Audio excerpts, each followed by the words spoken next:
sneaking in this game. Probably because when it says 6, I'm holding down the left stick. Like I click in the left stick and hold it down.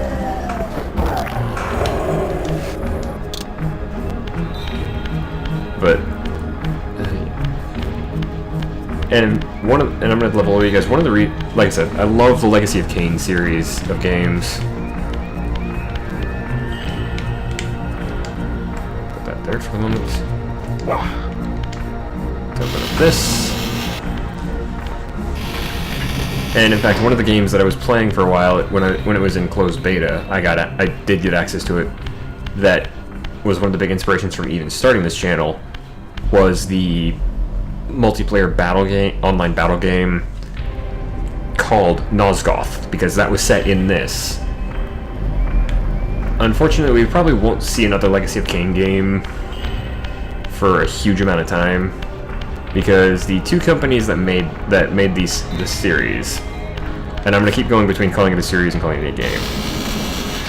The two companies that made this were Silicon Knights and Crystal Dynamics. Both of those companies are basically defunct. One of them was absorbed, I think, by EA, and I think the other one just died off, unfortunately. So it might be a while if we ever get another one of these.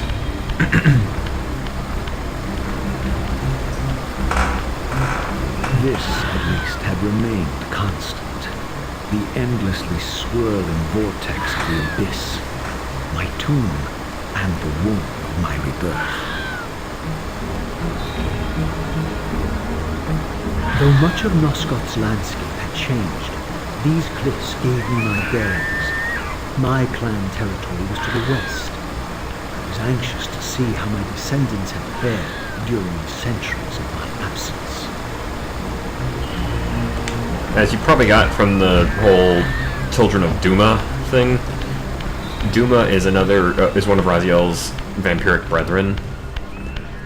In fact, fan theory at least holds that Duma was one of the two that you saw in the opening narration that Kain ordered to throw Raziel. That Kain was ordering to throw Raziel into the abyss.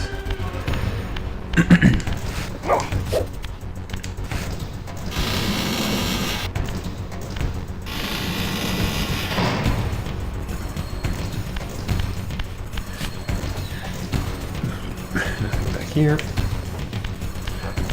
Now, the storyline of this game, the Legacy of Kain, gets rather bizarre because there's a lot of things that involve like time travel and destiny and free will. It's a very well thought out, very well planned storyline. It's just that when you get right into it, it's also confusing as hell.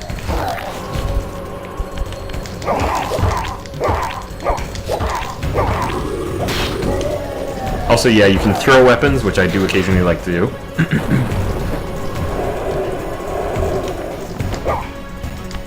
And if your enemy is stunned and a vampire, you can kill them with that thrown weapon. Utter desolation.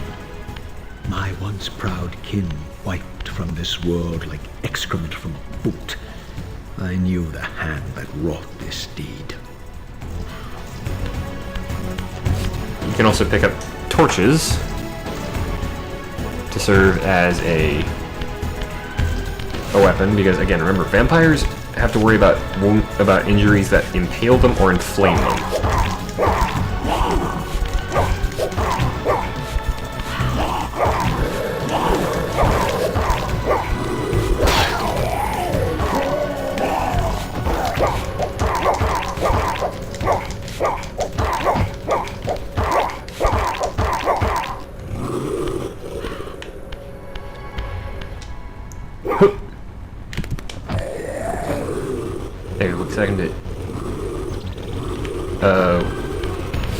Where's the soul of...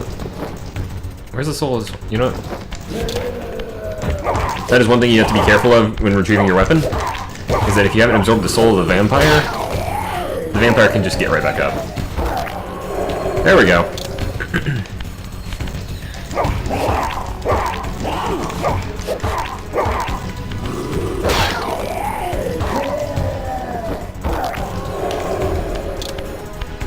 combat in this game it's simplistic, but at the same time, it's also gives you a chance to be creative, because like these jars back here, I could pick them up and throw them. I could bash people over the head with them. I can pick up torches, spears.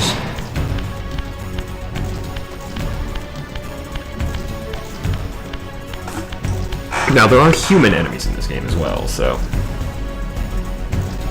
Alright, we now have 3 different places we can teleport to with these chambers. These chambers actually become important as a plot point later on as well. A lot of stuff in Legacy of Kain, like if you see something in one game, there's a good chance you'll see it in another game, or it'll become very important very soon.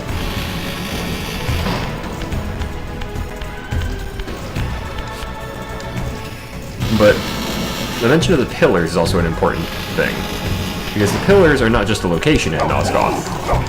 They are a key part of the world's, of how the world works. Nosgoth is a very strange land by our standards. The pillars are both a physical place, like I said, which is the seat, as Raziel told us earlier, the seat of Kain's empire. They are also people.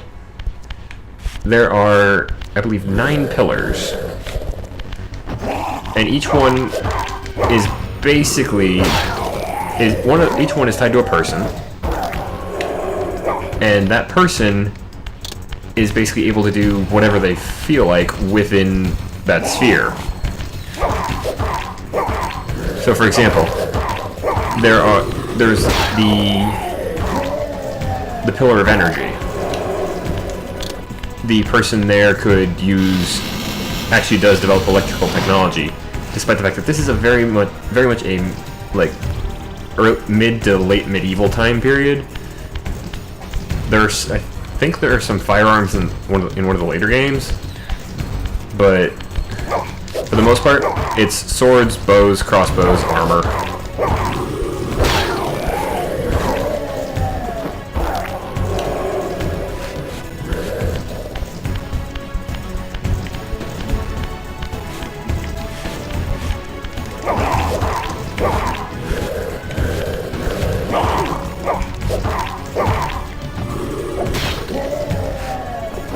Actually, leave that spear here.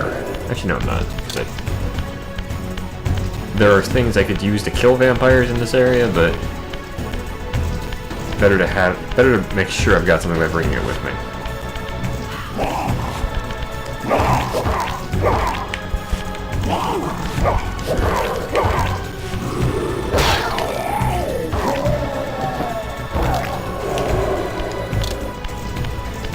And then we pull the lever. Or push the lever. This actually opens up the way to Raziel's sanctuary, although we're actually... Well, actually, it actually kind of opens up the way to one of his brother's sanctuaries.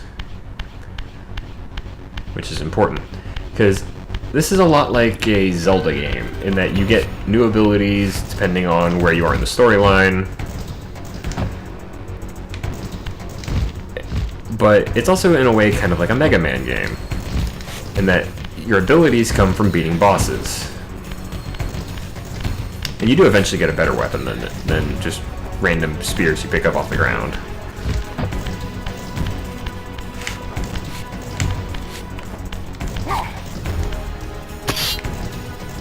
I just kind of like the way this one looks better.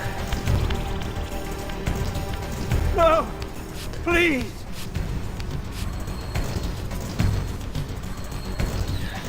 I didn't recognize these flayed racks of flesh. Their scent was vampiric. They gnawed upon their victim's carcass like dogs. And here we've encountered our second type of vampire. We've fought the Dumahim before. These little things are the Melchiam.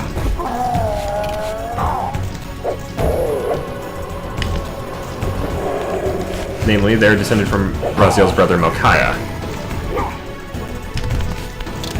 who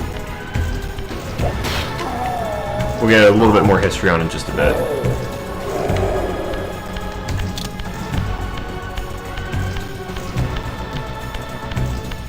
And fact, it'll be quite soon, because this is the entrance of Melchiah's sanctuary.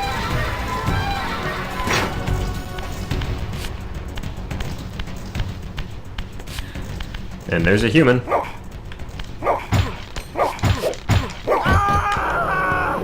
Humans are easy to kill, because, I mean, no super strength, no vampiric regeneration, just smack them till they're dead. This charnel house bore the unmistakable marks of Melchiah's clan. To what depths had our dynasty plummeted if these ghouls were the descendants of my high-born brother? Were they so debased as to recruit fledglings from the desiccated corpses here interred? That's kind of it.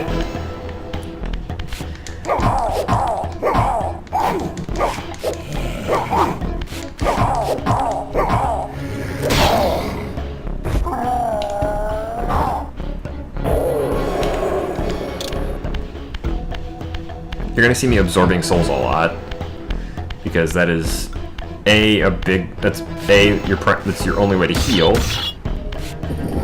and B, it's good because that way you don't have to ever worry about your enemies coming back to life.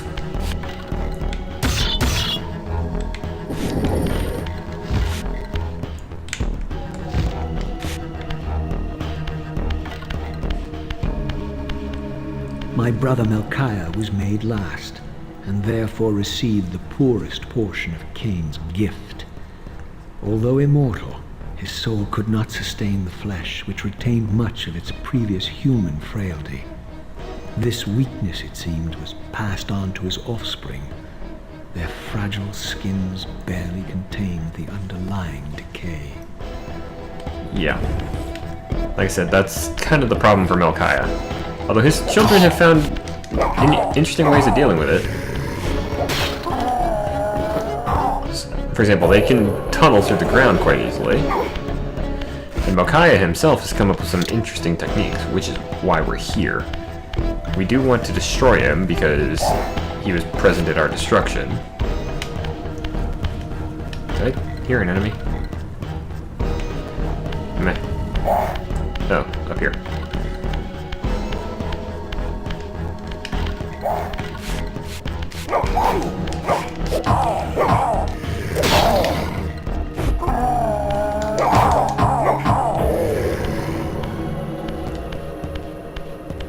Into the sunlight.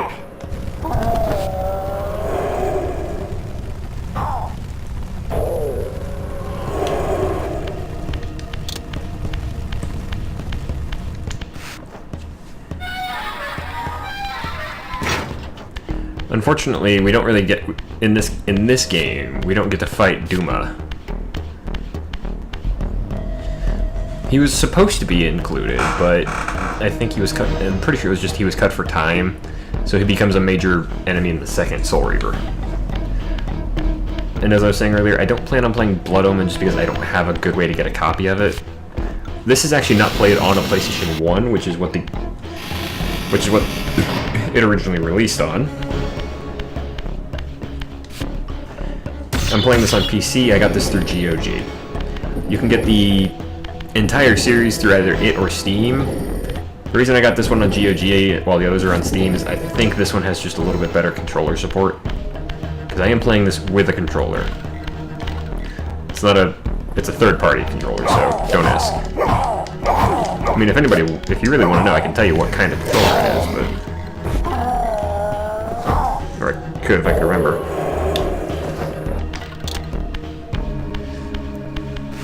One thing in this game, jumping puzzles, but since we're in third person, it's not entirely horrible. Also, while water will destroy our body, it's only if you can't basically uncontrollably get into it. So instead of you saw my feet hit, if you actually hang into the water a little bit, but you're still but you're in the process of climbing out, you're okay. If you fully submerge and basically you're going to end up on the bottom of the ocean, that will dissolve your body.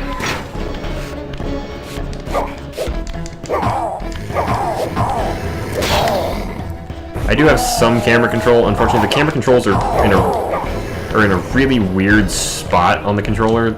the way this is set up.